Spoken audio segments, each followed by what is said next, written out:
Muy buenas tardes, les vamos a dar la bienvenida a nuestro séptimo conversatorio de la Dirección General de Desarrollo Familiar. Hoy vamos a tocar un tema sumamente interesante y altamente sensible, que es familias y violencias. Nosotros sabemos desde la dirección y desde las vivencias cotidianas, nuestras familias es ese lugar desde donde a través de los lazos familiares nos proyectamos al mundo.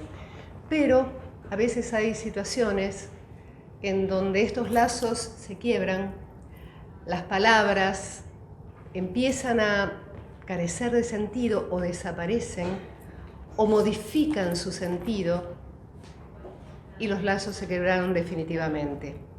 Por eso nuestro objetivo del día de hoy era generar una charla, un encuentro entre todos para hablar de las violencias, y así en plural, porque más allá de las violencias de género, hay violencias sutiles y cotidianas que van mermando la autoestima de cada uno de nosotros de una manera fundacional en el resto de la vida. Y queremos hablar desde la Dirección de Familia de esto. Vamos a agradecer enormemente la participación de nuestro secretario de Desarrollo Ciudadano, Gastón Corti, al que le pedimos que nos digas unas palabras. Buenas tardes, para mí es un gran honor darles la bienvenida a este nuevo conversatorio, el conversatorio número 7 del programa RedFam, desarrollado por la Dirección de Desarrollo Familiar de la Secretaría de Desarrollo Ciudadano. En esta oportunidad, la idea es conversar sobre familias y violencias, sobre las consecuencias que tienen las violencias intrafamiliares tanto en esa familia como en el resto de la sociedad.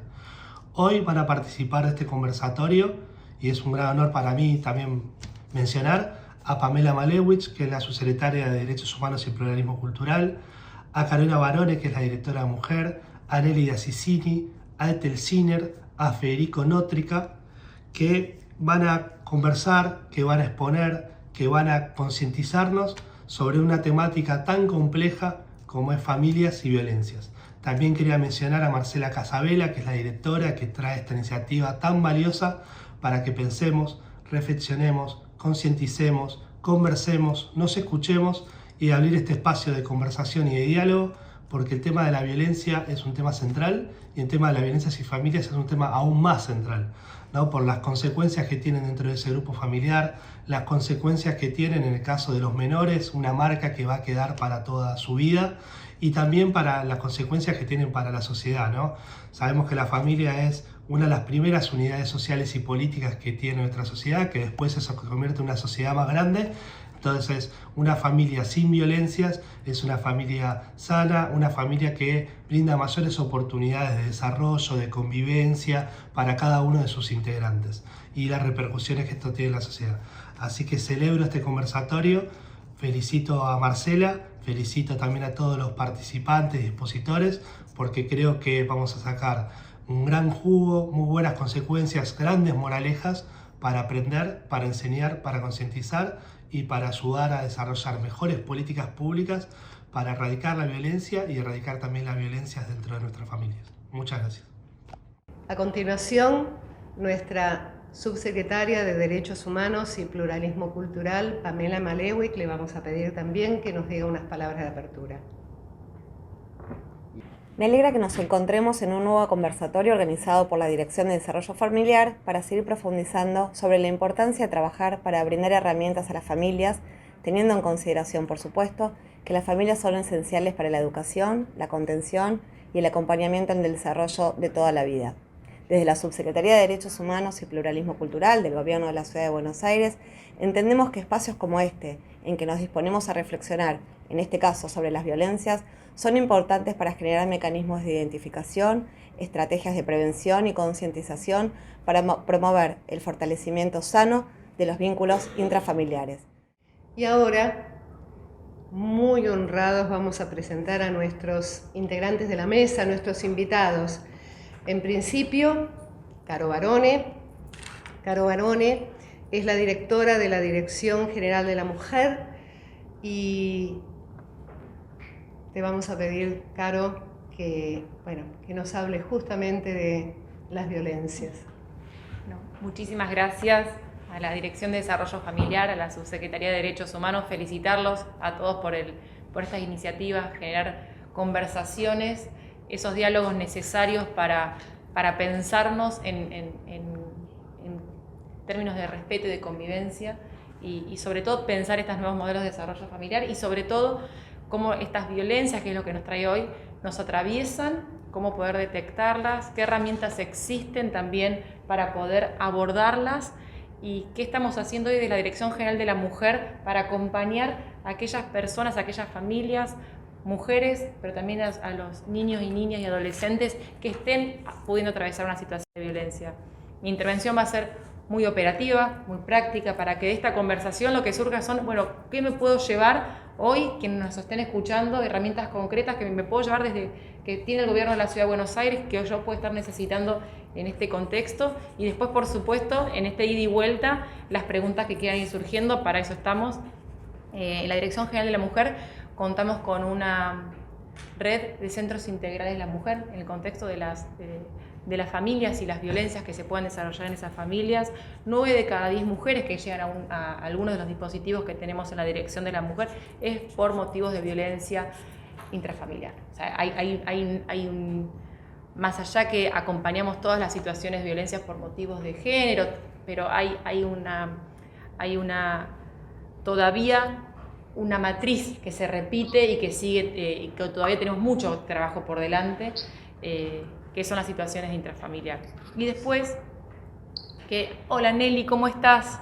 Nos acompaña desde la dirección Nelly Assisini, ella es jefa departamental, tiene a cargo todos los centros integrales de la mujer y los programas de la dirección, y es una experta en, sobre todo, una trayectoria inmensa en el programa de maltrato infantil, así que Nelly, después te voy a pedir por favor que hagas una intervención sobre las herramientas. Contaba recién la importancia que tiene hoy la dirección, que da de alguna forma respuesta integral, que es el acceso a terapia individual, a espacio también terapéutico grupal, patrocinio jurídico en las causas de violencia intrafamiliar y también acceso a las diferentes políticas sociales.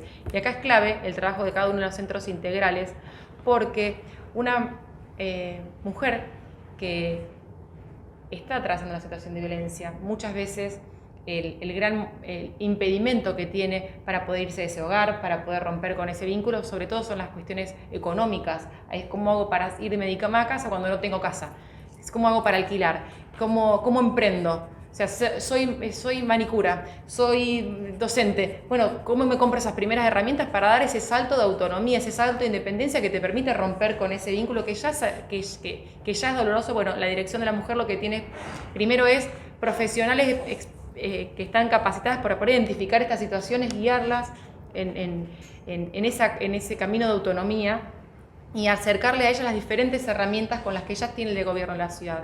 Hay subsidio de tipo habitacional, en lo que es políticas sociales, el acceso a los subsidios de tipo habitacional, con un andamiaje que hicimos, una articulación excelente con el Ministerio de Educación para la oferta de la inscripción en la terminalidad educativa, hecha a medida para cada mujer, una terminalidad educativa tanto primaria, secundaria, como la inscripción en oficios que sean formales. Todo ese tipo de servicios se generan a través de hoy de los centros integrales. Y por otro lado, entonces, herramientas para quienes nos estén escuchando, esta red de centros integrales de la mujer, son 15, hay uno por comuna para el acompañamiento integral en cada una de las situaciones. Si en el marco de ese abordaje con esas mujeres que se acercan a los CIMS, se identifican además situaciones donde hay niños, hay niñas que están porque acá el tema de las infancias no son testigos de la violencia, esta cosa que el niño testigo de la violencia vio como su padre agredía a esa mamá. Ellos, al ser testigos, también están en una situación de violencia. Entonces, poder acompañar a esas infancias en un desarrollo, ahí sí, después Nelly te va a pedir que intervenga específicamente con tu experiencia en el programa Maltrato, pero cómo podemos trabajar también con esas infancias atravesadas por situaciones de violencia, salir del lugar del testigo, de la persona, del niño o niña testigo de esa violencia, para entender lo que están también inmersos en esa convivencia violenta, para poder romper con eso y generar caminos de un vínculo sano para el desarrollo de ese niño y de esa autoestima también de esos niños. Y después la dirección cuenta con el programa de maltrato infantil, lo va a hacer Yarnili. El programa Noviazgos sin Violencias también es importante porque acompaña el programa a aquellas adolescencias atravesadas por situaciones de violencia por motivos de género. Poder identificar en la construcción de los primeros vínculos si estoy o no atravesando una situación de violencia, qué herramientas existen. Hay espacio terapéutico individual para esas adolescencias, varones, mujeres, o sea, noviazgos sin violencia. De hecho, el 27 de mayo es el día en la Ciudad de Buenos Aires que vamos a hablar de esto, que por ley está conmemorado este día. Espacios también grupales y también de asesoramiento a las familias de esos adolescentes que están en vínculos que no son sanos. Imagínense la legislación en nuestro país. Una mamá o un papá que identifica que hay una de mis hijas está en un vínculo violento, que todos le decimos que ese vínculo no es sano, pero esta tiene 18 años. Es un adolescente, a los ojos de una madre es una niña todavía, pero está en una situación de violencia. ¿Esa mamá puede hacer la denuncia? Sí, puede hacer la denuncia, pero si esa niña mayor de edad para nuestra legislación no ratifica la denuncia, esa denuncia no prospera. Por lo tanto, el rango de acción sí o sí, por lo menos por ahora, en el marco de nuestra legislación, es 100% de acompañamiento interdisciplinario y por parte de nuestros equipos, porque no hay mucho camino más que hacer al ser mayor de edad, con apenas 18 años en un contexto de violencias por motivos de género. Por lo tanto, es indispensable el trabajo que hace tanto el programa de noviazgos, el programa de maltrato de la dirección y el acompañamiento que existe a través de la dirección, que no necesariamente exige que exista una denuncia. De hecho, nosotros, así como le digo, que 9 de cada 10 casos que acompañamos son de situación de violencia, de todos los tipos de violencia, pero en ámbito doméstico, familiar, solamente 1 de cada 10 mujeres que se acercan a nuestros dispositivos efectivamente va a hacer una denuncia en ámbito policial y judicial. Y tampoco la denuncia policial y judicial es la solución. Es una herramienta que existe de acuerdo a un tema, pero realmente lo que necesitamos es poder detectar, prevenir, la prevención a través de la educación. Generar muchos conversatorios, hablar de esto en las escuelas, mucho. Tenemos que estar, estas conversaciones multiplicados por 1000 en cada una de las escuelas. La ESI desde el primer nivel inicial, más. Hay una parte, mucho que hacer todavía de cambio cultural y de prevención, y ante un hecho que exista, poder detectarlo a tiempo y después que haya políticas públicas sólidas con equipos que puedan dar respuesta. Y eso también lo digo como dirección de la mujer. Vemos que hay cada vez más casos, que los casos cada vez son más complejos, que cada vez los casos están más atravesados también por situaciones de salud mental profundamente afectados. Entendemos que la pandemia fue una parte más que vino a complejizar. Hay todo lo que tiene que ver con consumo de psicofármacos, también hay una aparición cada vez más de situaciones de consumo problemático de sustancias en esas mujeres. Bueno, todo eso empieza a afectar también ese vínculo. De hecho, en la dirección contamos con 5 unidades convivenciales que se conocen como refugios, pero lo llamamos unidades convivenciales, donde estas situaciones se reproducen y bueno, tienen que también las trabajadoras estar adaptándose también a los cambios que empezamos a ver en casos que son cada vez más complejos. Y bueno, es un desafío institucional para la dirección, también entiendo para los diferentes poderes que tenemos en el Estado, pero nuestra mirada no es que la dirección puede resolver de fondo un tema. Hay un trabajo que hacer desde la educación, desde la justicia, desde las fuerzas de seguridad, desde la dirección de la mujer en el acompañamiento, y así es como un llamado, este conversatorio que nos viene fantástico para visibilizar que estos temas están sobre la mesa, que hay que generar recursos para dar respuesta a estas situaciones que no son marginales. No es que llega un caso de violencia donde nosotros tenemos un programa que esperamos fortalecer y darle más herramientas, que es el programa Lazos, que tiene tantos años en la dirección de la mujer, que es tan importante porque atiende justamente este vínculo donde hay hijos que agreden a esas madres y bueno, cada vez es más. Y estos temas nos vamos a ocupar desde los estados, les vamos a dar respuestas realmente desde la política pública, porque si el Estado no está ahí, ese lugar lo va a ocupar otra persona, ese lugar lo va a ocupar el narco, ese lugar lo va a ocupar un poder distinto al que tiene que ser la familia y el Estado con equipos especializados en esa temática. Ahí es como un llamado siempre en este rol de tanto de funcionaria, pero también siempre del compromiso que tenemos en esta temática, compartido con Nelly, bueno, cómo podemos hacer para seguir armando y poniendo estos temas sobre la mesa, que no son marginales, que nos atraviesan a todas las personas, que tienen que ver con nuestra vida en sociedad, que, como bien decías, es la familia, ese núcleo donde, desde que se generan todas las relaciones. ¿Cómo van a ser esas relaciones? Bueno, ahí creo que el trabajo en redes es fundamental, y desde la dirección estamos totalmente a disposición. Sí, quiero darle el pie a mi compañera Nelly Assisini, que son 23 años, que lo puedo decir, Nelly, con la confianza que nos tenemos de estar al frente del programa de maltrato infantil en la dirección de la mujer, y hoy a cargo de la jefatura, que tiene mucha más autoridad que yo para poder mencionar de qué se tratan estos dos programas de la dirección y tu reflexión. Hago un poco de moderadora también. Pero maravilloso. Vamos. Buenas tardes a todas, a todos, a todos. Disculpen, pero era otra aplicación que tenía que bajar en el celular y tuve que empezar a borrar porque no tenía memoria. Por eso me demoré. Pensé que iba a ser Zoom o Meet, pero era otra. Así que pido disculpas.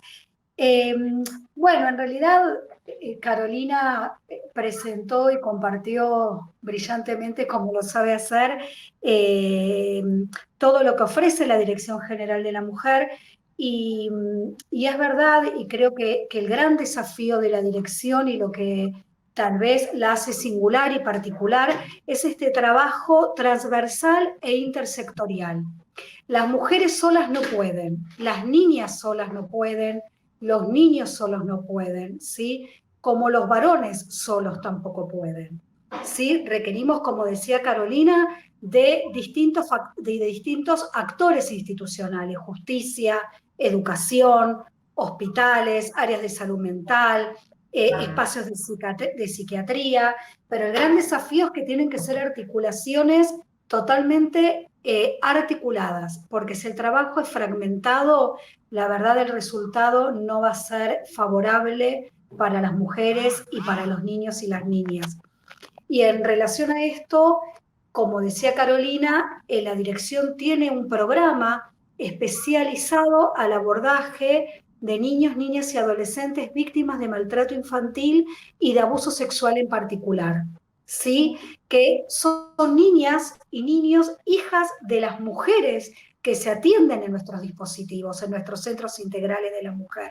Son hijas e hijos y adolescentes donde en muchas situaciones los papás, los varones, también se atienden en los dispositivos de la Dirección de la Mujer, ¿sí? Nosotros, desde el programa de niños, no podemos, digamos, no comprendemos, no creemos que sea posible el abordaje de la intervención con los niños si no viene de la mano de un adulto protector, de un adulto referente, ¿sí? Digamos, lo que lo hace singular al programa de maltrato es que todo niño y toda niña que forma parte del dispositivo terapéutico, en paralelo su madre o su adulto referente, porque no siempre es la madre, también hay que desmitificar, ¿no?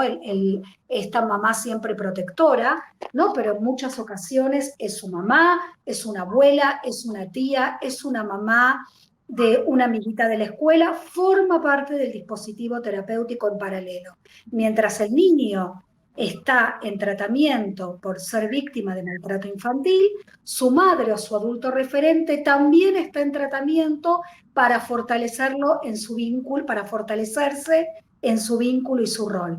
Y como decía Carolina, lo mismo ocurre con el programa de noviazgo sin violencia. ¿Sí? Mientras la joven y su novio, porque también está ahí la apuesta y el gran desafío, ¿no? De modificar prácticas basadas en la violencia por prácticas basadas en el buen trato. Por eso es fundamental incluir a los novios, ¿sí? Convocarlos a los novios, pero también es fundamental convocar adultos protectores y referentes, tanto de la joven como del joven varón, ¿sí? Y no sé, Carolina, si lo llegaste a decir, que el gran desafío también para este año en el Centro Integral en Loana, el SIN 12, es que en el programa de noviazgo sin violencia vamos a trabajar y hacer el abordaje con adolescencias diversas, ¿sí? Creo que este es un gran desafío para la Agenda 2022. En la intervención anterior, que es el programa de varones que ejercieron violencia, que en la Dirección de la Mujer desde 1997 se montó, fue pionero. Contamos con un programa para derivación. Nace como un programa de derivación judicial, el Poder Judicial puede derivar al programa de varones como probation para poder trabajar esa conducta violenta, por donde surgió una denuncia en el ámbito judicial. En el año, hará 2 años, se cambió el marco teórico de ese programa y se incluye un capítulo específico sobre crianza responsable, enfocado específicamente para esos varones que están derivados por la justicia. Pero también lo que hicimos fue, hay 3 formas de acceder a este programa, si por ahí hay familias que nos están escuchando, organismos, asociaciones que nos están escuchando del otro lado, se puede hacer la derivación vía judicial, que es la mayor y la más frecuente, pero también vía administrativa. Tal vez ustedes en su organización, en su empresa o organismo en el que forman parte encuentran que hay un varón que está ejerciendo violencia o que hay un maltratador, bueno, pueden hacer una derivación administrativa, tal vez en un marco de un protocolo interno de actuación en sus organismos entienden que esa situación requiere de un acompañamiento. Está el programa de varones y además algo menos frecuente, pero que se presenta también la situación, varones que en forma autónoma tocan la puerta del dispositivo y dicen, quiero hacer algo porque sé que no estoy haciendo las cosas bien, quiero cambiar, pero no sé por dónde empezar. También existe eso. El dispositivo está en la calle Piedras. Nelly, ayúdame, Piedras, no lo tengo exacto, a una cuadra de Avenida San Juan. Bueno, después lo podemos pasar. Piedras, ya se lo busco, no lo sé exacto. Bien. Es un programa que tiene muchos años, que da respuesta específicamente a estos casos, que específicamente se hizo un módulo entero sobre crianza responsable para esos varones. Está puesta esta mirada también en el abordaje de este programa psicosocioeducativo, que es de 4, depende el nivel de riesgo y depende la causa, va de 4 a 6 meses, en forma es semanal, presencial y obligatorio. O sea, la idea es que una vez que ingresa se toma una responsabilidad de ese varón que forma parte del programa, de ese dispositivo, y con esta dinámica grupal y también individual de abordaje a esas masculinidades. Buenísimo. Por ahí Bueno, les agradezco muchísimo la intervención y mientras que vos hablabas, Caro, veía los diferentes capas de violencia que fuiste mencionando a lo largo de la charla. Mientras que las dos hablaban de violencia de género, violencia contra los niños y niñas, la violencia que genera el aislamiento, sí.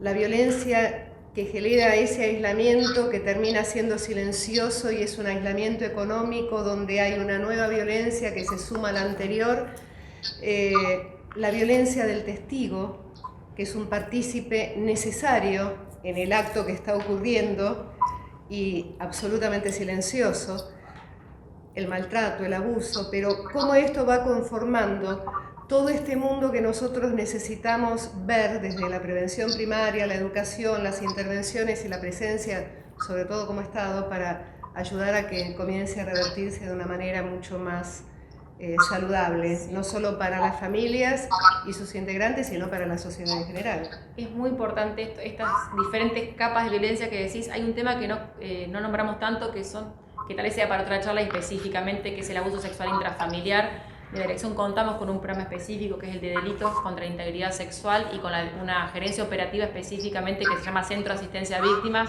contra la Explotación Sexual. Nosotros lo que empezamos a ver es que cada vez hay víctimas de menor edad y la incidencia o aumento también de la situación de la digitalidad, o cómo la digitalidad también empieza a jugar un rol no solamente en lo que es el grooming como sí mismo, que es ese delito que se llama el abuso sexual online, sino también en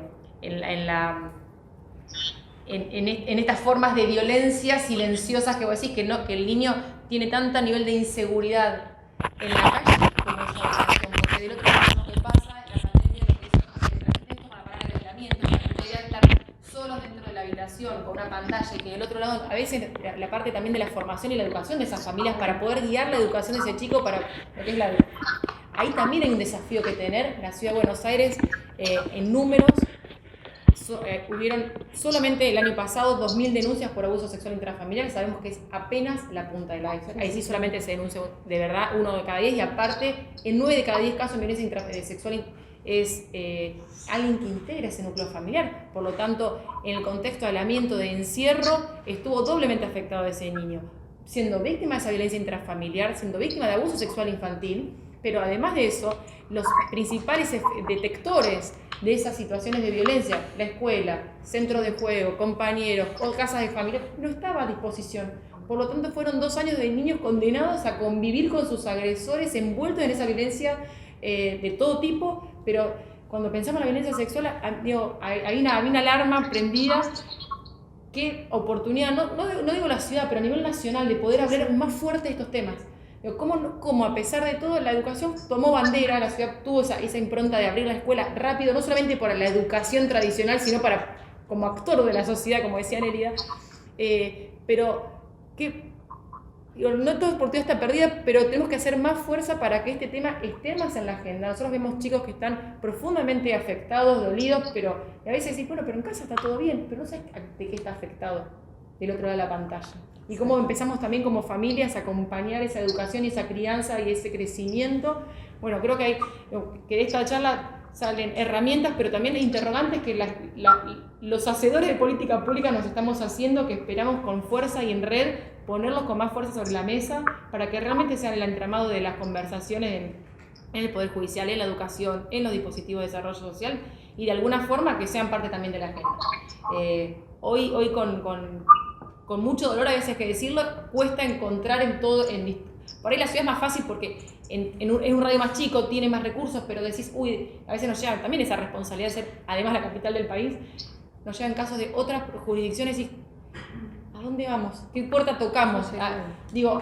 ¿Cómo podemos empezar a pensarnos como sociedad, no solamente como jurisdicción, sino como Argentina, en dar respuestas serias ante estos casos que parecen chicos después súper revictimizados en cámara GESEL, en fiscalía, dando testimonio, y después de una justicia que por otro lado, solamente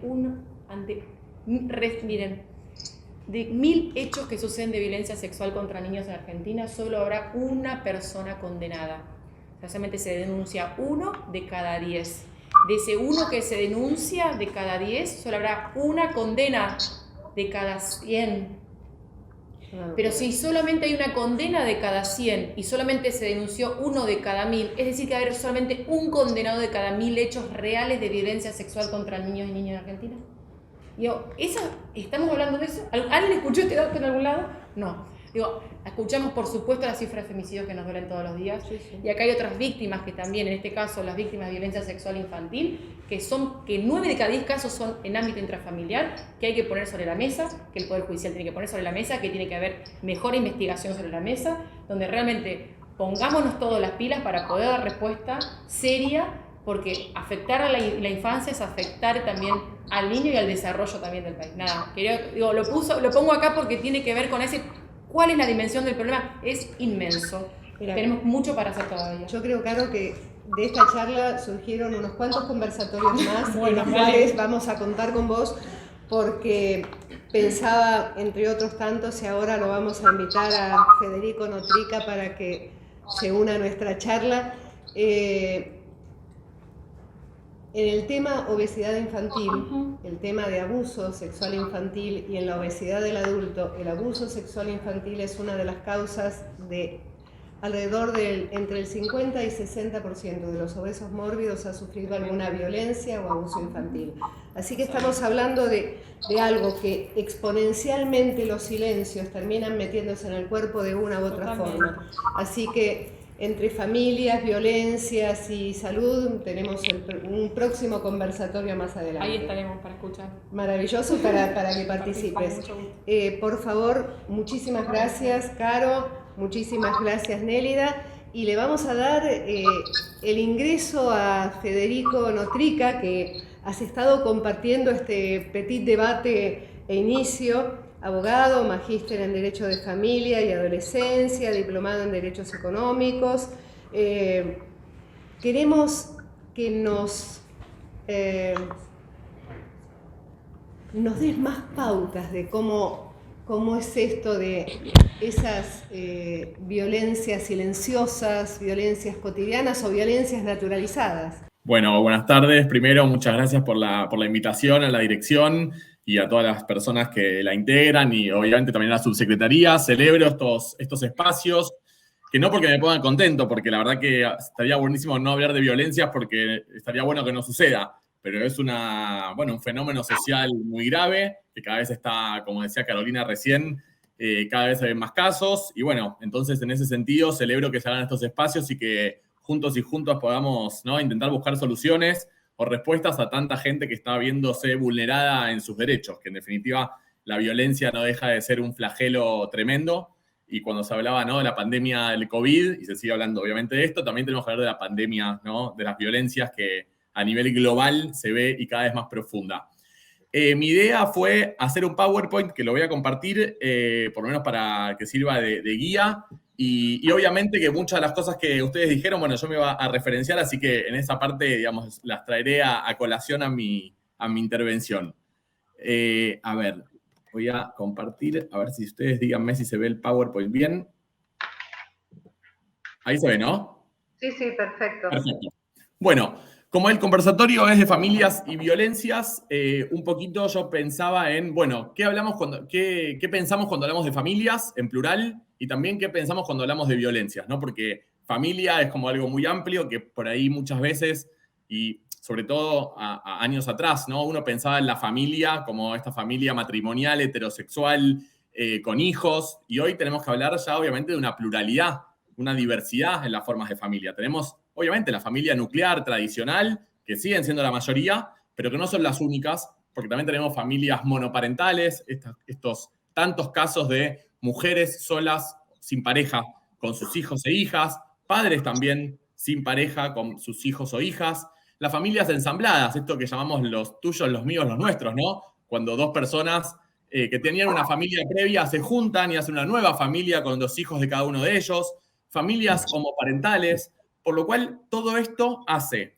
que tengamos una diversidad tan amplia y rica, ¿no?, desde el punto de vista de la pluralidad y la diversidad, que las estrategias y las herramientas para tratar de resolver los conflictos van a ser distintas, porque no todas las familias son iguales, no solamente en su composición, sino también desde el lugar de donde viven, de donde vienen, su cultura, su religión, sus tradiciones. También pensamos, digamos, desde su nacionalidad, porque Argentina es un lugar muy cosmopolita, sobre todo en la ciudad de Buenos Aires, por lo cual todo eso también hace a que el abordaje sea distinto a la hora de pensar cómo resolver el conflicto que tiene cada una de estas personas.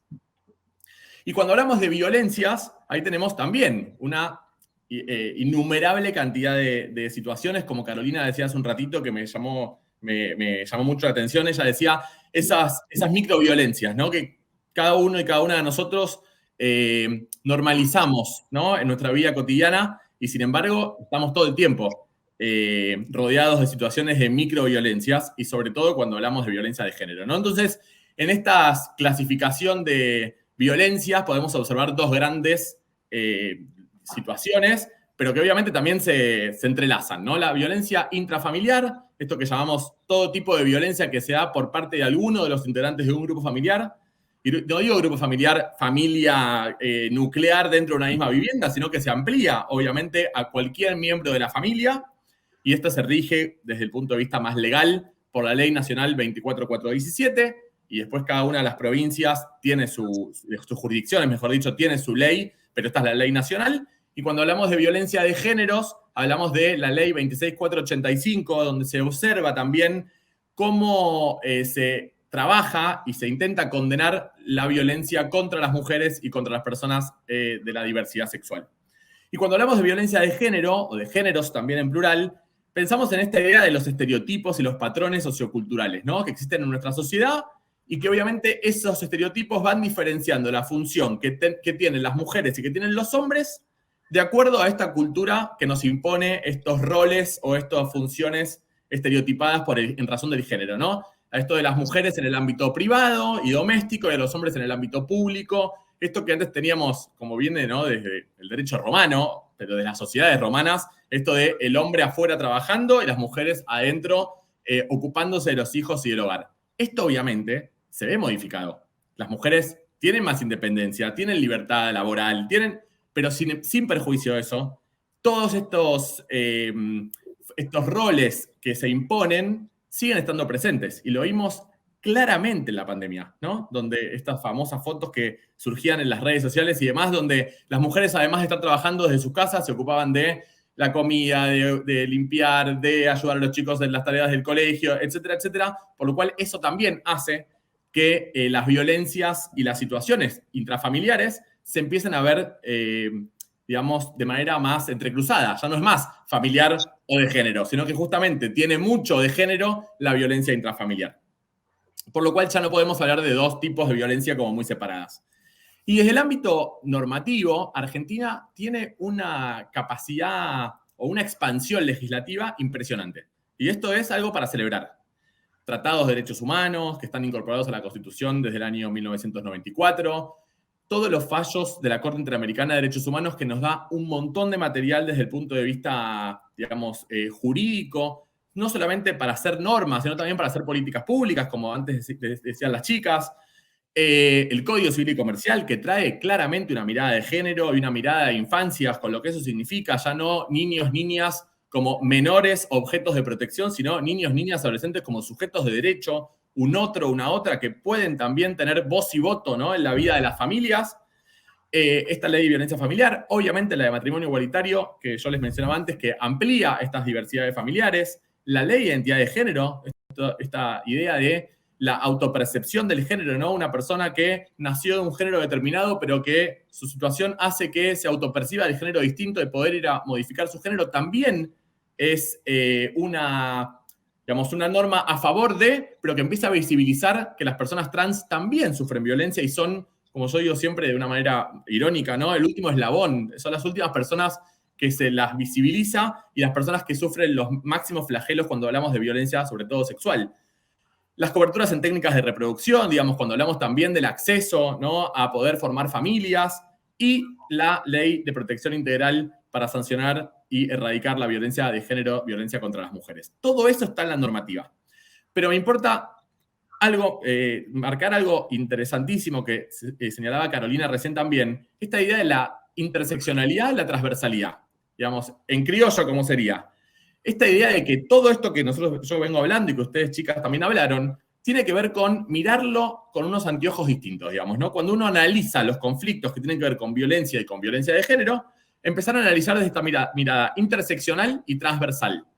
¿A qué se refieren estos dos conceptos? A la transversalidad, esto de que los tres poderes del Estado, a través de sus políticas públicas, la sanción de leyes y la sanción, ¿no?, a los agresores a través de sentencias judiciales, tiene que ver con la transversalidad, digamos, esta idea horizontal de que el Estado tiene que hacerse cargo de las situaciones de violencia y tratar de no solamente condenar, sino también de erradicar a través de programas y políticas públicas, pero también esta idea de interseccionalidad. ¿Y a qué me refiero con interseccional?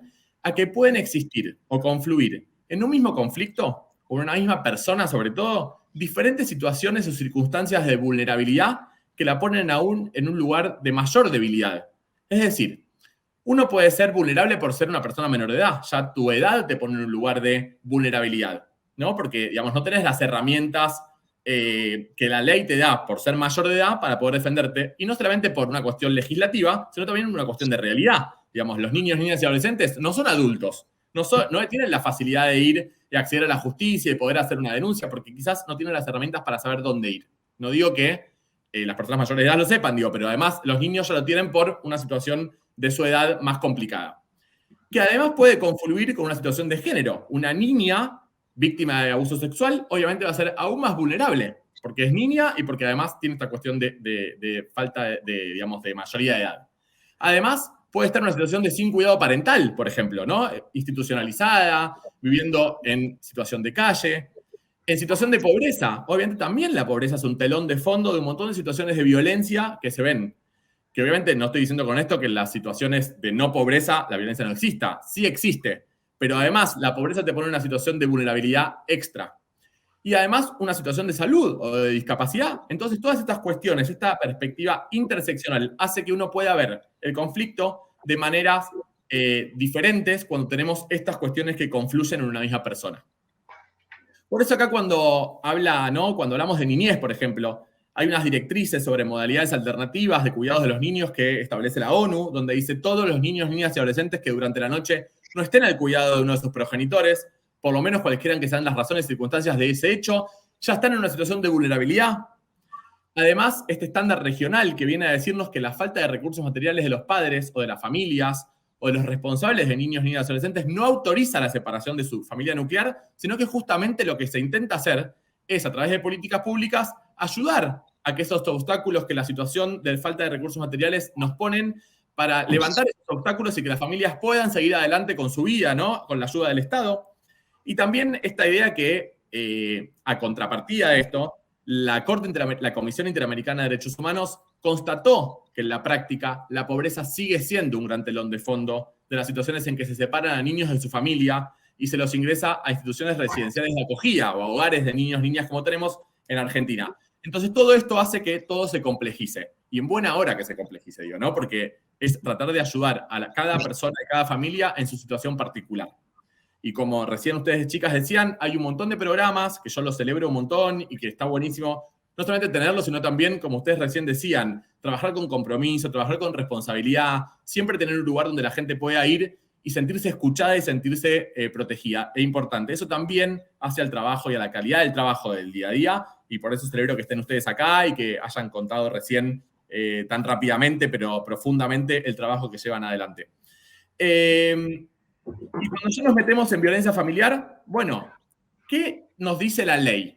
La ley nos dice que la violencia familiar es o se da cuando una persona dentro de su grupo familiar sufre lesiones o maltrato físico o psíquico por parte de uno de esos integrantes, ¿no? Entonces, ¿qué puede hacer esa persona? Ir a hacer la denuncia. Tenemos lo que llamamos Oficina de Violencia Doméstica y un montón de otros organismos donde uno puede ir a hacer las denuncias. Pero que cuando se analiza la situación y el riesgo que tiene esta persona que viene a denunciar la violencia, se va a dar intervención en la justicia de familia, ¿no? La justicia civil en competencias de familia para que pueda tomar las medidas que entienda que son de protección para la persona víctima de violencia.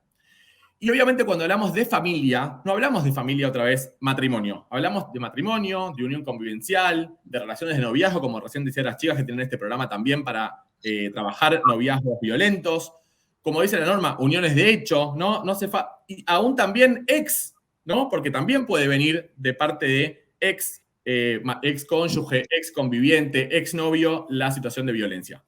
Y además la violencia familiar también pone el foco en personas menores de edad, en personas con discapacidad, en personas adultas mayores, por lo cual también estas personas pueden denunciar, pero también lo pueden hacer por ellos, los representantes legales y también el Ministerio Público, ¿no? Entonces acá aparece también el cruce de lo que hablamos de la transversalidad. La denuncia ante un organismo, la intervención de la justicia, la intervención del Poder Ejecutivo a través de servicios asistenciales, educativos, públicos o privados, porque en definitiva lo que viene a traer estas leyes es que las personas podamos vivir libres de violencia.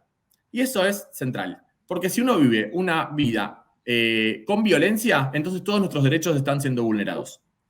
Entonces, la primera medida que pueden tomar los jueces y las juezas para proteger a esta persona víctima de violencia es excluir de la vivienda familiar al autor de esta violencia, prohibir el acceso del autor de violencia al domicilio de la persona víctima de violencia, como también a los lugares de trabajo o de estudio o cualquier lugar donde la persona víctima vaya en el día a día de su vida cotidiana. Ordenar también el reintegro de la persona víctima de violencia, porque quizás se tuvo que ir, ¿no? Por esta cuestión de violencia, entonces se excluye al violento y se reintegra a la persona víctima al domicilio donde se daba su residencia habitual del grupo familiar. Además, puede también decretar provisoriamente alimentos, régimen de comunicación, cuidado personal, a favor de los niños, y un montón de otras medidas que lo que se busca es justamente cesar con esta situación de violencia y además proteger a la víctima. No solamente en este sentido, sino, por ejemplo, si el agresor es miembro de una fuerza de seguridad, por ejemplo, secuestra el arma, porque ese arma la puede poner en una situación de aún mayor riesgo a la persona víctima de violencia. Por lo cual, esto también, como los jueces y jueces tienen facultades más amplias para otorgar medidas, pues entonces, en ese sentido, la competencia es bastante más amplia. Y cuando hablamos de violencia de géneros, ahí ya la situación viene, digamos, en conjunto, pero puede ser también separada. Porque la violencia contra las mujeres no solamente se habla de la violencia dentro del grupo familiar, sino también de una manera más social o más amplia. Que lo que se busca es, cuando hay una violencia por razones de género basada en esta relación desigual de poder, que puede afectar su integridad física, psicológica, sexual, económica, patrimonial, su libertad, su dignidad y tantos otros derechos humanos, que puede ser perpetrada por una persona particular o también por el Estado. Y eso también pone, digamos, el foco en otro lugar.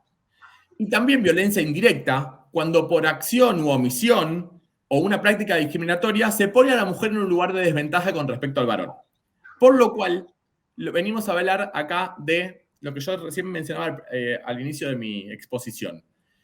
Hay un binario jerarquizado, porque claramente los hombres en la carrera de la vida tienen menos obstáculos que las mujeres, no solamente por vivir en una situación de asimetría de poder, sino también por lo que yo recién les decía, que en la pandemia se vio muy fácilmente.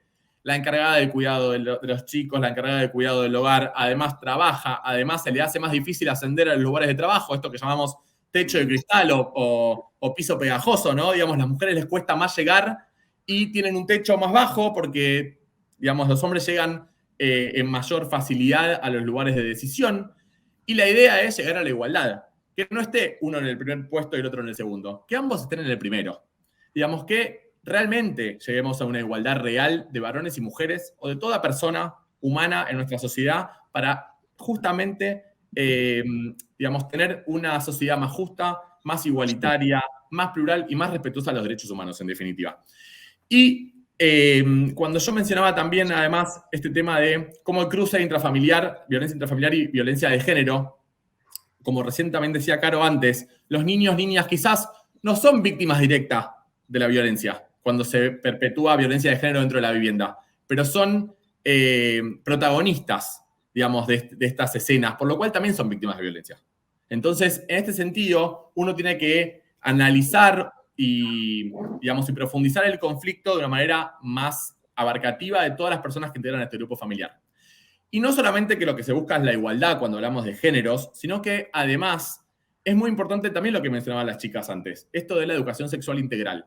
Porque si uno tiene acceso a la educación sexual integral, va a poder entender y va a poder romper estructuras y patrones culturales impuestos por la sociedad de que somos todos iguales, o que deberíamos ser todos iguales. Por lo cual es muy difícil que si uno tiene esa educación que se va a dar en las escuelas, que se va a dar en las universidades, y que también tiene que darse en los trabajos, en todo, porque todos tenemos que, desaprender para reaprender, porque todos venimos criados en esta sociedad patriarcal, en esta idea de que vamos a prevenir la violencia en el futuro.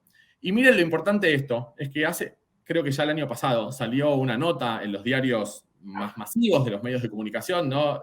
Clarín, La Nación, Página 12 y demás, que se replicó en todos los medios, donde se observaba en la ciudad de Buenos Aires que el 80% de las denuncias efectuadas por niños, niñas y adolescentes por haber sido víctimas de abuso sexual se dio luego de haber tenido una clase de educación sexual integral en las escuelas. ¿Cómo se pudieron ver como víctimas de abuso sexual después de recibir esa información? Y la información es central, porque si uno no tiene esa información, no conoce sus derechos. Y una vez que conoce uno de los derechos, puede entonces acceder y protegerse o denunciar cuando uno fue víctima y quizás no se reconoce así, porque en su vida normalizó esa situación, porque creció de esa manera. Por lo cual es importante también pensar, no solamente cuando se habla de que la educación sexual integral es para que las personas conozcan su orientación sexual o conozcan su situación de identidad de género, sino también conozcan haber sido víctimas de violencia en su infancia o por su género. Por eso esta frase de Mafalda, que siempre la traigo porque, nada, me encanta, esto de mamá, ¿qué te gustaría hacer si vivieras? ¿No? Y esto se vio, como yo decía, muy fuertemente en la pandemia. Por último, estos tipos y modalidades de violencia, tipos de violencia física, psicológica, sexual, económica, simbólica, política, que se da a través de estas modalidades, dentro de la familia, a nivel institucional, a nivel laboral, también lo que hablamos de libertad reproductiva y violencia obstétrica, ¿no? En los ámbitos de la salud, mediática, en espacios públicos y como se incorporó hace poco tiempo en la violencia pública y política. Por eso me parece central hablar de estos programas que las chicas mencionaron al principio, como políticas públicas, donde las personas puedan sentirse que el Estado las va a ayudar al momento de denunciar una situación de violencia intrafamiliar o de género, y esto es central, porque la gente a veces no sabe dónde ir. Y cuando uno empieza a escuchar estas charlas y empezar a, no solamente a escucharlo directamente, sino que uno le puede contar a otro, ¿no? Y digamos, esto hace también el acceso a los derechos y a poder conocer cuáles son efectivamente sus derechos y dónde pedir ayuda cuando lo necesitamos. Y el Estado debe estar presente y está presente con estas políticas públicas. Por eso, como dice Julio Cortázar, y para terminar, parezco haber nacido para no aceptar las cosas tal como me son dadas. Y me parece que este es nuestro desafío de todos los días.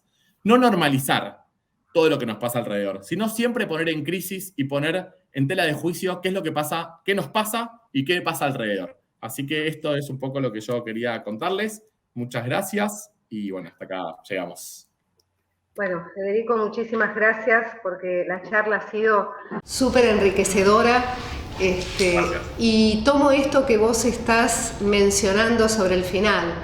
Creo que gran parte de nuestro crecimiento es poder interpelarnos sobre aquello que consideramos que es absolutamente natural o a veces esperable, ¿no? Lo peor que nos puede pasar es eso, tomar como natural o normal las cosas que nos lastiman, nos duelen. Exactamente. Así que creo que nos quedan muchísimas preguntas y como dijimos hace un rato con Caro Barone, creo que nos quedan muchísimos conversatorios en los cuales participaremos juntos porque realmente es muy, muy rica tu participación. Mencionaste dos formas de violencias que quizá no nos explayamos, pero me parece que son fundamentales en nuestro caso como funcionarios públicos. Las violencias políticas y las violencias públicas, y te sumo el aspecto social de la violencia cotidiana, que está incorporado dentro de la naturalizado, ¿no? Así que próximo conversatorio, las violencias sociales, por ejemplo, y pensar qué es lo que nos toca a nosotros como ciudadanos en esta cosa del respeto al que tenemos al lado. Coincido absolutamente, pero bueno, es un trabajo, como bien vos decís, de interpelarnos y realmente de desaprender, porque uno viene con ese chip, ¿no? Y reaprender y decir, bueno, poner en tela de juicio qué es lo que está mal, que en definitiva nos pasa a todos, todo el tiempo. Así que bueno. Sin lugar a dudas. Así que muchísimas gracias y vamos a ir con nuestra última participante, que es una compañera nuestra de la dirección, es Ethel Sinner, que tiene a su cargo el programa de Familias en Movimiento. Así que es psicóloga, es profesora de educación física y yo le voy a pedir a Ethel que nos hable de lo que significa la violencia a través de una forma en que nosotros nos expresamos, que es nuestro movimiento, el deporte, la actividad física. Bueno, hola, buenas tardes a todas y a todos. Gracias por el espacio.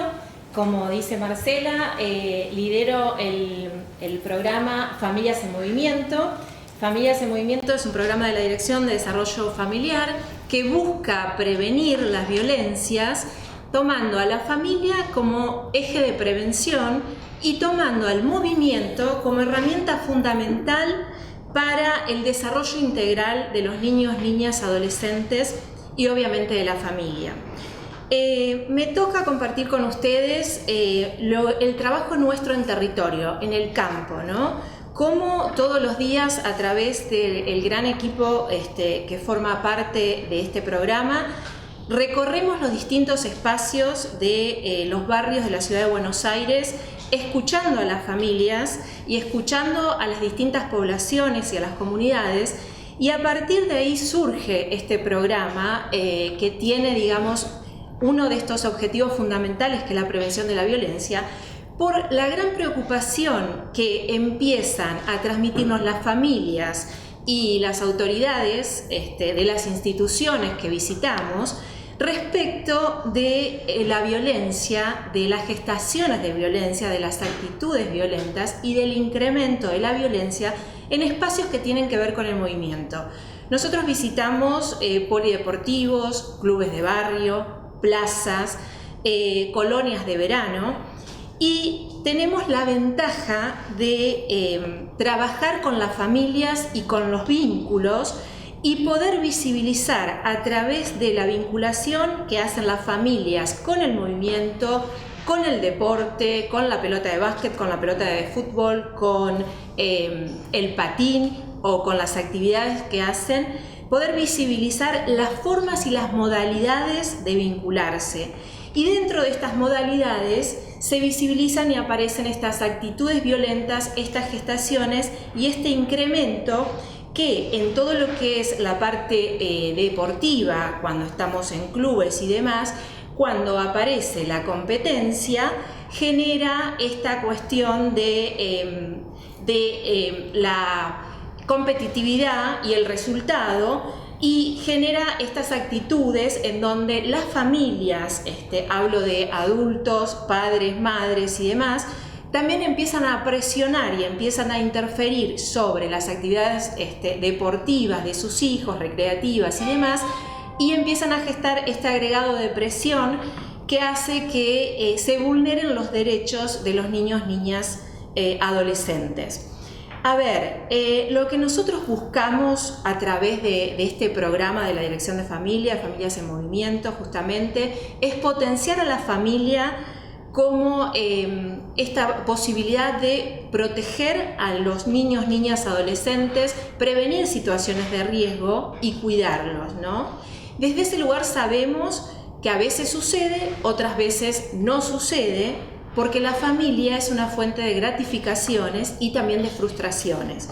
Y todo esto que voy contando aparece muy claro a la hora de trabajar en territorio y encontrarnos con estas modalidades vinculares.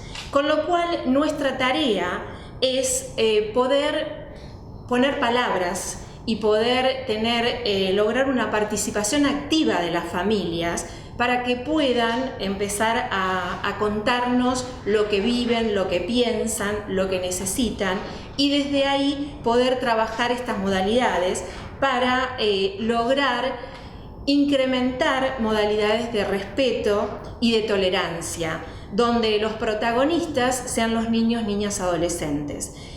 Nosotros trabajamos mucho con el reconocimiento de los derechos de todos los integrantes de la familia, y cuando hablo de todos los integrantes de la familia hablo de niños, niñas, adolescentes, adultos responsables y adultos mayores, porque también trabajamos con la población de adultos mayores en todo lo que tiene que ver con estos espacios en donde las familias salen a buscar espacios de recreación y de prácticas saludables. Con lo cual esto es una ventaja para el programa.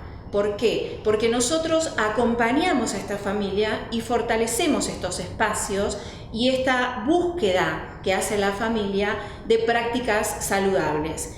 Y en ese punto nos encontramos con vínculos que muchas veces suenan desgastados, con cansancio post-pandemia, de la vuelta a las actividades y demás, de adultos responsables, padres, madres, abuelos y demás, que llevan sus niños, niñas a las actividades recreativas, deportivas, y que nos cuentan que se sienten muy cansados, que están desmotivados por todo el contexto y demás, y ahí es donde nosotros tratamos de generar esta concientización de la importancia de este movimiento que hacen las familias hacia afuera, en donde pueden socializar, donde sus niños, niñas pueden encontrarse con otros pares y pueden a través del movimiento desplegar toda su energía y las distintas situaciones que viven a diario. Por eso de ahí la importancia de los espacios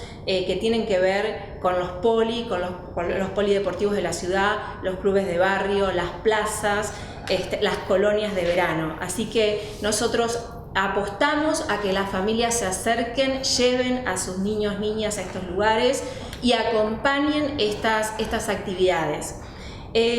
También hablamos de la competencia sana, porque a lo largo de este programa y este recorrido que hacemos nos encontramos que muchas de las gestaciones de violencia y el aumento tienen que ver con la competencia y con el resultado, ¿no? Los niños inician la parte recreativa, iniciación deportiva, y a la hora de que empiezan a competir, ahí visibilizamos situaciones ya de extrema violencia, que es de público conocimiento, porque hemos visto en las noticias y demás situaciones de padres que no respetan a los árbitros, situaciones de papás que dan excesos de indicaciones, entonces vulneran el espacio de estos niños, niñas, adolescentes.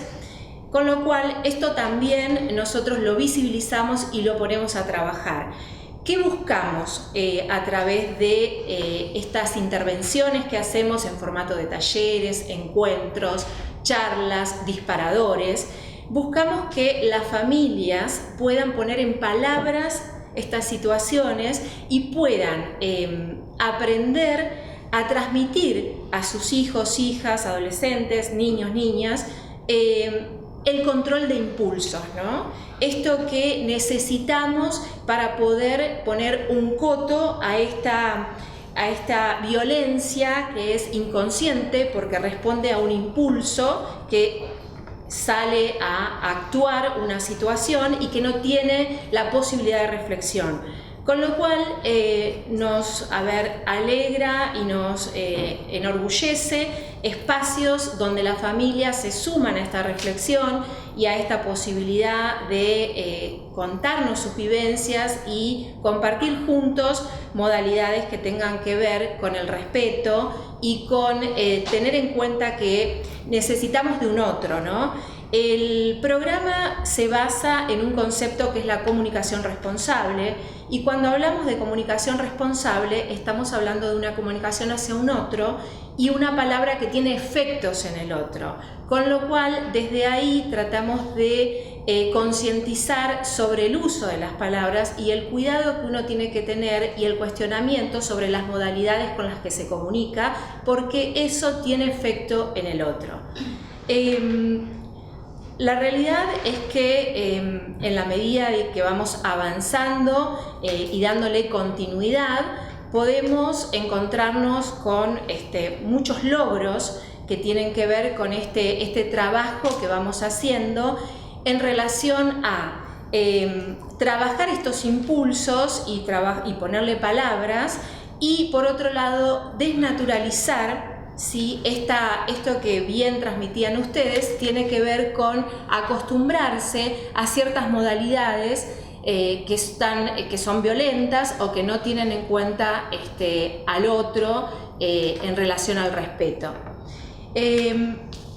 Cuando hablábamos con el equipo de este conversatorio y trabajábamos el tema de poder dar cuenta de la importancia del programa en el territorio y la importancia de darle esta continuidad, ¿no? Y esta intensidad, hablábamos de los logros que hemos tenido en este tiempo y me gustaría leerlos para compartirlo con ustedes.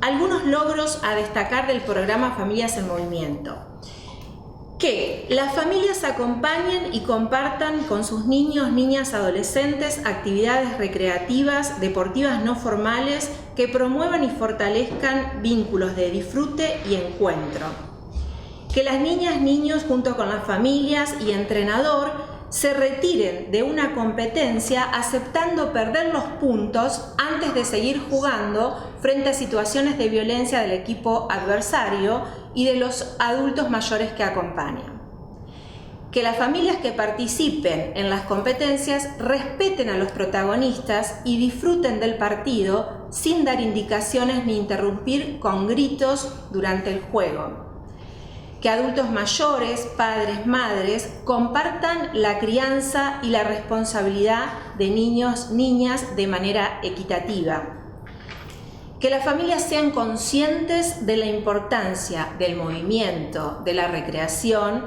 del deporte como herramienta fundamental de desarrollo integral de los niños, niñas, adolescentes y de los modos de funcionar de las familias; que las familias ingresen y participen a una actividad en las colonias de verano de sus hijos y que compartan y disfruten tiempo en familia. También hemos pasado con el programa por los paradores provisorios que se generaron en la pandemia, cuando la pandemia estaba cerrada, y hemos trabajado con población en situación de extrema vulnerabilidad. también ahí encontramos la posibilidad de hacer circular la palabra a través de los grupos, poder compartir experiencias y que las personas logren compartir y motivarse a generar habilidades para poder generar alguna autonomía o salir en la búsqueda de esa autonomía. Con lo cual, realmente ha sido una experiencia que pone a prueba que si ponemos palabra y si podemos generar una participación activa donde las personas puedan expresarse, puedan compartir sus vivencias, sus experiencias, sus habilidades y sus imposibilidades, me parece que tenemos un camino y una posibilidad, ¿sí?, de prevenir y de disminuir la violencia. Nos encontramos con el programa entre los actos violentos y estos impulsos agresivos puestos en acto y, por otro lado, donde consideramos, quiero aclarar esto, que estos impulsos agresivos son inconscientes, que la persona violenta no es consciente de esta situación, y por otro lado esta naturalización de que venimos hablando respecto de estas situaciones, con lo cual nos proponemos intentar en el trabajo que hacemos todos los días poner un coto a estas actitudes, ¿sí?, y por otro lado desnaturalizar la violencia. Desde ese lugar es que estamos recorriendo cada espacio y nos estamos reuniendo y estamos viendo de qué manera poder llegar.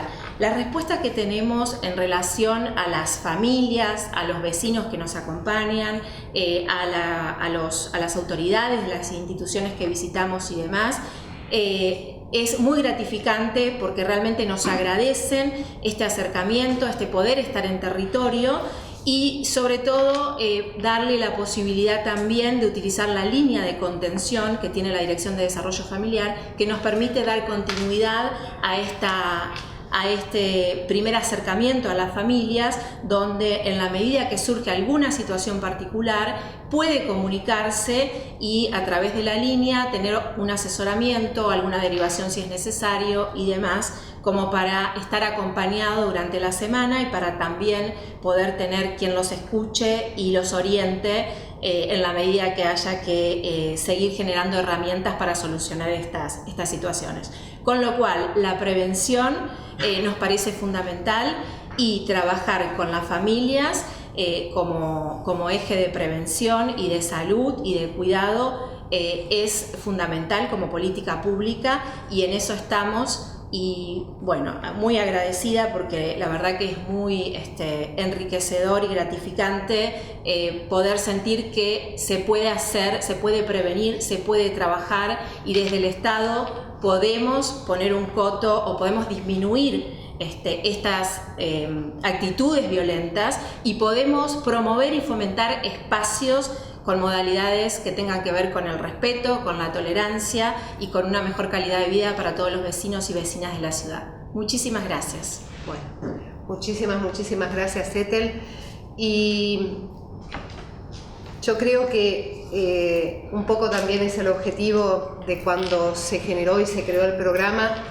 El tercer tiempo al que nosotros apuntamos, de alguna forma, es la posibilidad de brindarle a quienes participan en un espacio deportivo poder ponerle la palabra al cuerpo y de alguna forma ponerle la palabra al cuerpo implica tomar la metáfora de que lo que está pasando en el espacio deportivo, lo que pasa en la cancha es lo mismo que va a pasar en la casa, es el reflejo de lo que está ocurriendo internamente dentro de este grupo familiar.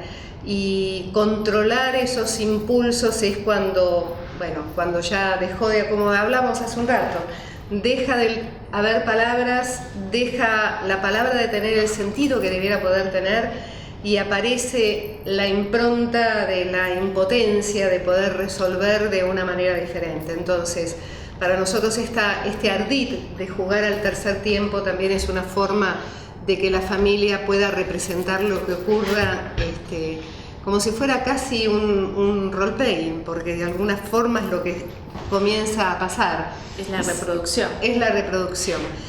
Así que, bueno, yo primero que nada quiero agradecerles a todos los que han participado hoy. Caro Barone, Nélida Cicini, Federico Notrica, Ethel Sinner, que nos han puesto en palabras aquellos que necesitábamos tener más allá del impulso o el silencio. Y agradecer muy especialmente a Gastón Corti y a Pamela Malewicz por sus palabras de apertura.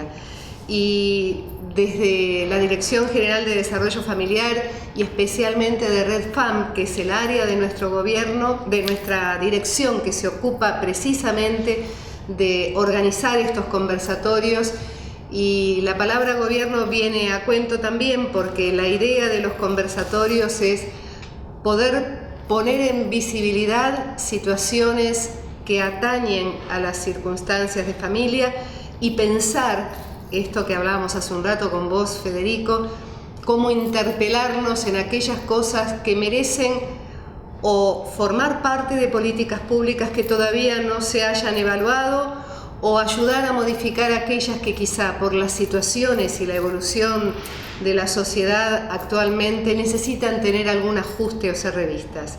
Así que ese es un poco también el objetivo final de estos conversatorios sobre los cuales trabajamos. Les agradecemos a todos muchísimo y los esperamos para nuestro próximo conversatorio. Muy buenas tardes y gracias por estar. Bueno.